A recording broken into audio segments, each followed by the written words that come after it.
আপনি কি জানেন জাহান্নাম থেকে মুক্তি পাওয়া সর্বশেষ ব্যক্তিটিকে, যার উপর হাজার বছর আগুনের উত্তাপ ছিল, কিন্তু আল্লাহর দয়া ছিল তার কল্পনার বাইরে।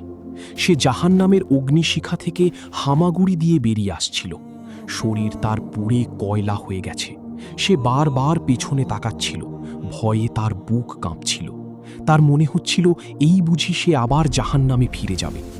জান্নাতের দুয়ারে দাঁড়িয়ে সে বলল, হে আমার রব, আমাকে এখান থেকে সরিয়ে দিন, আগুনের উত্তাপ আর সহ্য হয় না। আল্লাহ তাকে জিজ্ঞেস করলেন, আমি যদি তোমাকে এখান থেকে সরিয়ে নিই, তবে কি আর কিছু চাইবে না? সে ওয়াদা করল, না রব, আর কিছুই চাইব না। কিন্তু আল্লাহ তাআলা যখন তাকে জান্নাতের রাজত্ব দেখালেন, তখন সে অবাক হয়ে গেল। এটি কেবল কোনো সামান্য জায়গা নয়, এটি তার দুনিয়ার জীবনের চেয়েও 10 গুণ বড় এক জান্নাত। সুবহান আল্লাহ! আল্লাহর দয়া কত অসীম! আপনি কি এমন আরও সত্য ঘটনা জানতে চান?